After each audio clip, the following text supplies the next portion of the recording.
Shalom, shalom, queridos. Estamos falando sobre o milagre que Jesus operou nas bodas de Caná da Galileia.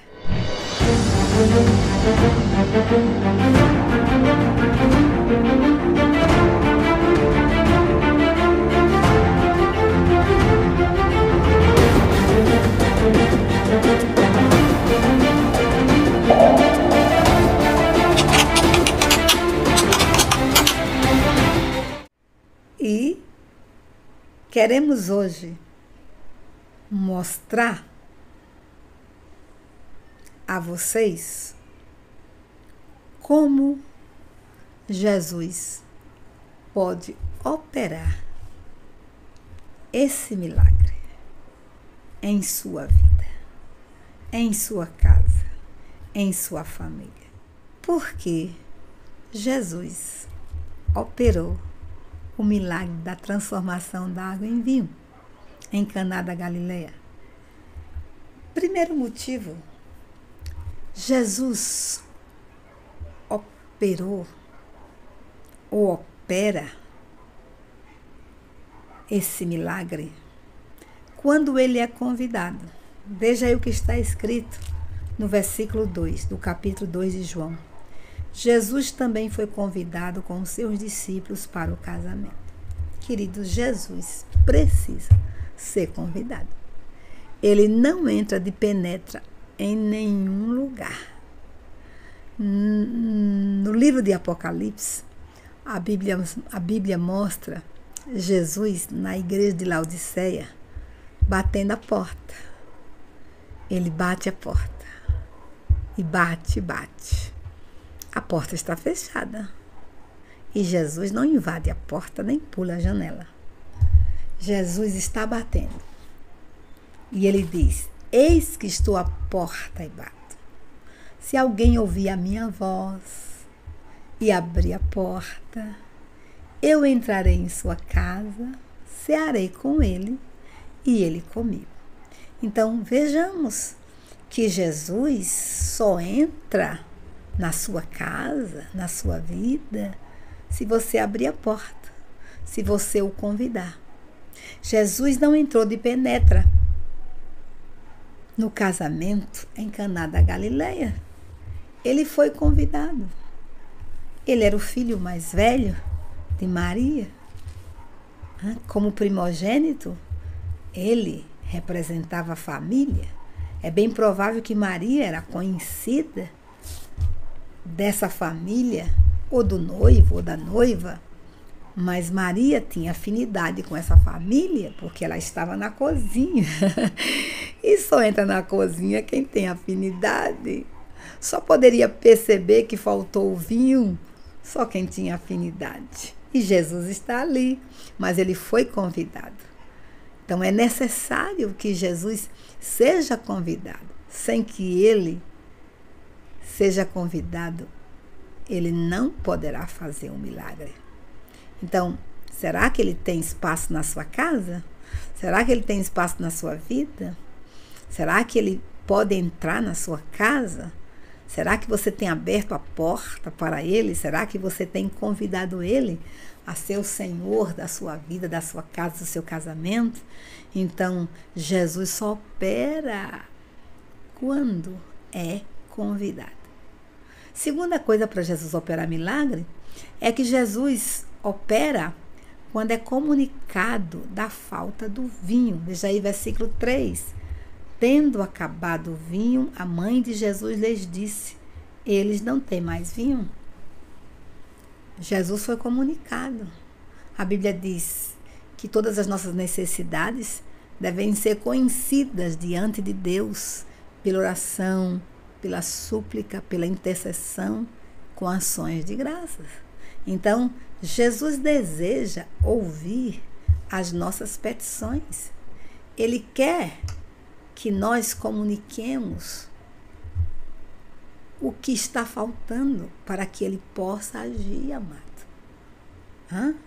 Tem muita gente que, por orgulho, por falta de conhecimento, não comunica as suas necessidades. Não é assim. A Bíblia diz: comunicai aos santos as vossas necessidades. Agora imagine a Deus. Nós temos que comunicar. Maria poderia muito bem ficar calada, mas ela percebeu o transtorno que seria para aquele casamento, para os noivos, para a família dos noivos, a falta de vinho, a vergonha que aquela família iria passar. Então, Maria recorre a quem poderia solucionar o problema, recorre a Jesus. Jesus é o Deus Todo-Poderoso, Ele tem poder de fazer todas as coisas. Não há impossível para Jesus e tudo é possível ao que crer. Então, querido, faltou vinho? Comunica. Está doente? Comunica. Está precisando de um emprego? Comunica. Está frio na fé? Comunica. Ora, comunica, partilhe, peça, clame. Pedi, dá-se-vos-á. Buscai e achareis. Batei e abri-se-vos-á. Porque quem pede, recebe. Quem busca, acha. E quem bate, abri-se-lhe-á.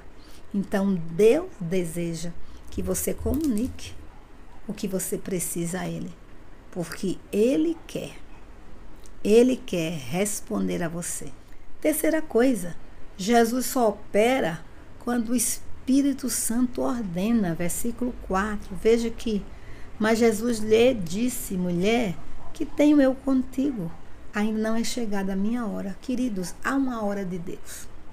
E a hora de Deus não é a sua hora. A hora de Deus não é a hora da sua casa. A hora de Deus não é a hora do seu pastor. A hora de Deus não é a hora da sua amiga. E a hora de Deus não é a hora das pressões, das circunstâncias. Deus tem uma hora para operar o milagre. Deus tem uma hora para fazer. E a hora é a hora do Espírito Santo. Jesus era o Filho de Deus. Jesus estava já imbuído no ministério de revelar Deus ao mundo, de fazer a vontade de Deus, de seguir à risca os comandos do céu. E quando Maria, a mãe de Jesus, chega e diz: faltou vinho, eles não têm mais vinho, Jesus vai declarar para a sua mãe: mulher, que tenho eu contigo? Numa palavra clara, Jesus que dizia assim: eu não recebo comando da terra, eu recebo comando do céu. Eu não ando segundo as necessidades, eu ando segundo os comandos do Espírito Santo na minha vida.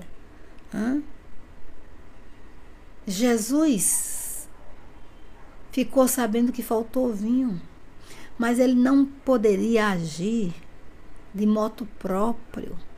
Ele não poderia agir segundo a sua própria vontade. Ele estava debaixo do comando do Espírito Santo. Ele deveria sintonizar-se com o Espírito Santo para saber exatamente o momento que o Espírito Santo queria que ele agisse. E ele deveria também saber como o Espírito Santo gostaria que ele agisse. Então, queridos e queridas, nós precisamos depender do Espírito Santo. O milagre não vem da terra, o milagre vem do céu. É o céu que comanda, é o céu que tem o domínio sobre os milagres. Ainda que oremos, ainda que jejuemos, não é na nossa hora, não é para a satisfação de capricho individual de ninguém. Não é por uma necessidade que Deus age. Deus age com propósito. Se Ele tem propósito, Ele irá fazer. Se não tem propósito, Ele não irá fazer. Portanto, aprendamos isso. É o Espírito Santo que deve comandar a nossa vida. É o Espírito Santo que deve trazer luz ao nosso coração. É o Espírito Santo que deve nos guiar a toda a verdade. É através do Espírito Santo que nós iremos ver os milagres acontecendo. Mas precisamos estar em sintonia, ouvir a voz do Espírito de Deus. Ouvir a voz do Espírito de Deus. Certa vez eu trabalhava lá em Cabedelo como missionária, lá nos idos de 88 a 92. E numa dessas tardes, eu fui visitar uma senhora que era mãe de uma ovelha minha, que estava acamada com câncer.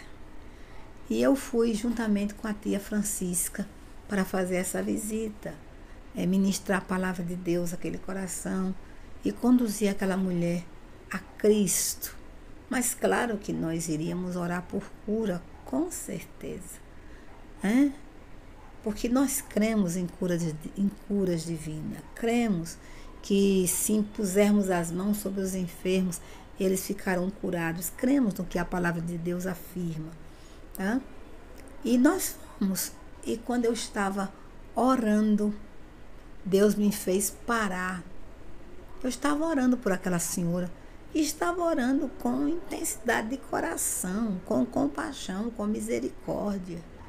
E eu estava orando e eu ouvi Deus dizer assim para mim: pare, a minha glória não dou a outrem. E eu parei e eu entendi o que Deus estava querendo dizer. E ministrei e ficamos cuidando daquela mulher,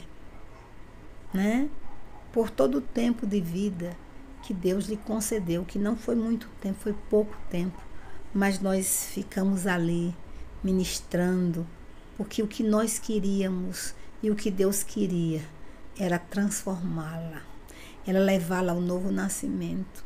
No projeto de Deus não se fazia presente a cura física, mas se fazia presente a cura espiritual. E nós trabalhamos com aquela mulher até que ela pôde confessar com os seus lábios que Jesus era o seu único Senhor, o seu único Salvador. Ela partiu para o Senhor, mas ela partiu convicta da sua salvação. E Jesus, amados, Ele opera quando os jarros estão cheios de água. Veja aí o versículo 7. Jesus lhes disse: enchei de água as talhas, e eles as encheram totalmente. Enchei de águas as talhas. As talhas estavam vazias e Jesus mandou encher de águas. Vocês podem lembrar o que aconteceu em Gênesis? A Bíblia diz que o Espírito do Senhor pairava sobre a face das águas. O Espírito do Senhor estava pairando, chocando as águas, quando o Deus Eterno proclamou: haja luz. Haja luz. E quando o nosso Deus proclama, a luz acontece. E a Bíblia afirma que não foi do nada que Deus criou todas as coisas. A Bíblia diz que os mundos foram criados pela palavra de Deus. A palavra de Deus criou todas as coisas. E Jesus está justamente ali, em Caná da Galileia. E ele traz para as jarras a água que estava no Éden, a água que estava lá no início de todas as coisas. E quando o Espírito pairou sobre as águas, chocava as águas, e quando Deus fala, a transformação acontece. E aqui, amados, nós temos esta água nas jarras. E Jesus, ele transforma essas águas das jarras em vinho. A água, amados, nunca pode faltar na vida do crente. A água fala da palavra de Deus, que é viva, que é eficaz, que lava, que limpa, que alimenta, que transforma, que edifica. É pela palavra de Deus que a igreja é santificada. Foi Jesus quem afirmou. Ele declarou que se sacrificou pela igreja. Ele derramou a sua vida pela igreja, derramou o seu sangue pela igreja, mas é através da água.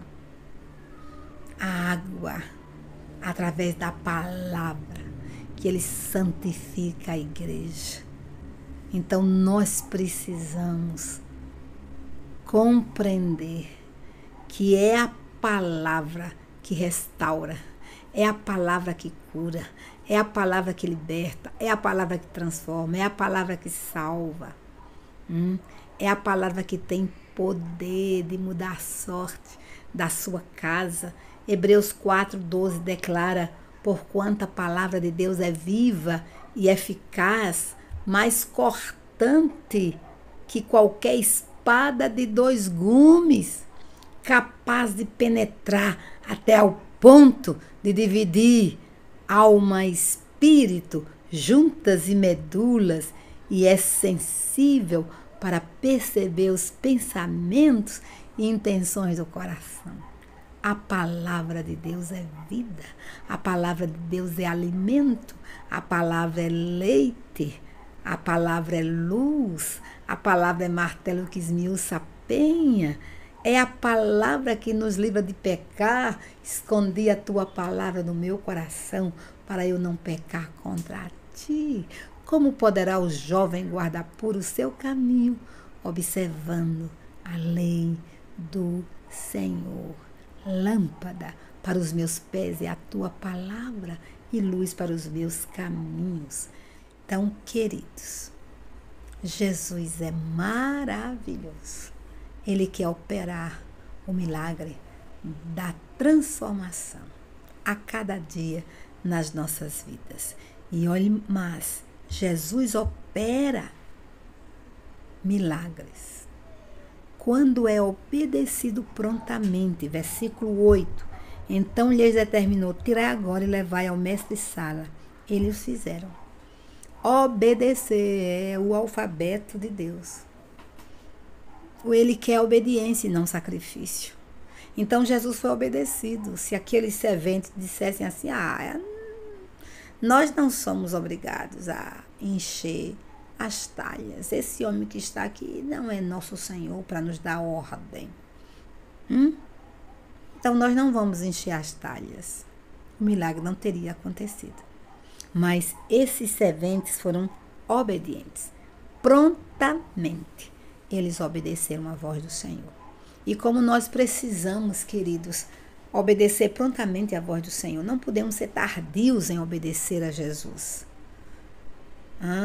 Não podemos ser negligentes, não podemos ser omissos, nem retardatários no cumprimento daquilo que Deus nos ordena. Temos que obedecer prontamente. Se quisermos ver esse milagre da transformação acontecendo na nossa vida, nós precisamos obedecer. E por último, o milagre glorifica Jesus e nos abençoa. Veja aí versículo 10. E lhes disse: todos costumam pôr primeiro o bom vinho, e quando já beberam fartamente, servem o inferior. Tu, porém, guardaste o bom vinho até agora. Com este, deu Jesus princípio a seus sinais em Caná da Galileia. Manifestou a sua glória e os seus discípulos creram nele. Então, o que o milagre produz? Glória de Deus. Glória de Deus. O milagre também traz bênção às nossas vidas, né? E esse milagre que aconteceu em Caná da Galileia abençoou os noivos, abençoou a todos os convidados, abençoou de uma maneira singular e glorificou ao nosso Deus, porque esse milagre trouxe fé ao coração dos discípulos de Jesus. Agora, que lições podemos tirar desse milagre que Jesus realizou no casamento em Caná da Galileia? Primeiro, o bom vinho é guardado para o dia da crise. O bom vinho é guardado para o dia da crise. Segundo, o bom vinho é guardado para abençoar os outros. Terceiro, o bom vinho só Jesus pode fazer. O vinho é sobrenatural. O vinho é o sobrenatural de Deus na nossa vida. Mas o sobrenatural só acontece quando Jesus é o Senhor da situação e quando a água se faz presente. Deixem Jesus fazer o milagre que Ele desejar na tua vida. Ele sempre tem o bom vinho para toda e qualquer situação. Portanto, querido, deixe Jesus realizar o milagre que Ele quer realizar. Amém? Ele só tem bom vinho para te entregar. Ele só tem um bom vinho para realizar na sua vida, na sua casa. Ele é o Deus do milagre. E a minha oração é que esse milagre transformador seja operado pelo Espírito Santo em tua vida, em tua casa, em tua cidade, em tua nação. Que todos sejam abençoados pelo milagre operado por Jesus. Shalom, shalom. Deus te abençoe.